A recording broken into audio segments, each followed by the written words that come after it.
13वां बाब। अब्राम और लूत जुदा होते हैं।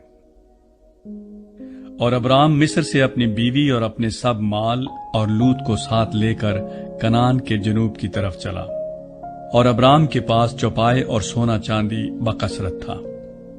और वो कनान के जनूब से सफर करता हुआ बैतएल में उस जगह पहुंचा जहां पहले बैतएल और आई के दरमियान उसका डेरा था, यानी वो मुकाम जहां उसने शुरू में कुर्बान गाह बनाई थी। और वहां अब्राम ने खुदावंद से दुआ की। और लूत के पास भी, जो अब्राम का हम सफर था, भेड़ बकरियां, गाय बैल और डेरे थे। और उस मुल्क में इतनी गुंजाइश न थी कि वो इकट्ठे रहें, क्योंकि उनके पास इतना माल था कि वो इकट्ठे नहीं रह सकते थे। और अब्राम के चरवाहों और लूत के चरवाहों में झगड़ा हुआ, और कनानी और फर्जी उस वक्त मुल्क में रहते थे।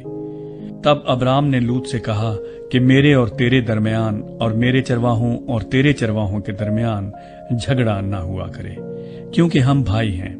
क्या ये सारा मुल्क तेरे सामने नहीं? सो तू मुझसे अलग हो जा।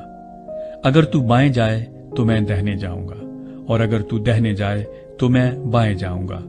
तब लूत ने आंख उठाकर यरदन की सारी तराई पर, जो सुगर की तरफ है, नजर दौड़ाई, क्योंकि वो इससे पेशतर के खुदावंद ने सदूम और अमूरा को तबाह किया।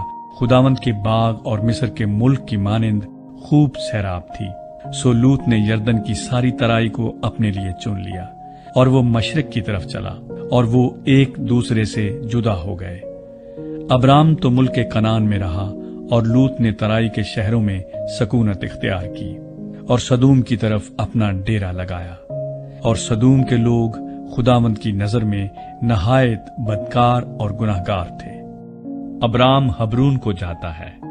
और लूत के जुदा हो जाने के बाद खुदावंद ने अब्राम से कहा कि अपनी आंख उठा और जिस जगह तू है वहां से शुमाल और जनूब और मशरिक और मगरिब की तरफ नजर दौड़ा, क्योंकि ये तमाम मुल्क जो तू देख रहा है मैं तुझको और तेरी नस्ल को हमेशा के लिए दूंगा, और मैं तेरी नस्ल को खाक के जर्रों की मानिंद बनाऊंगा, ऐसा कि अगर कोई शख्स खाक के जर्रों को गिन सके तो तेरी नस्ल भी गिन ली जाएगी।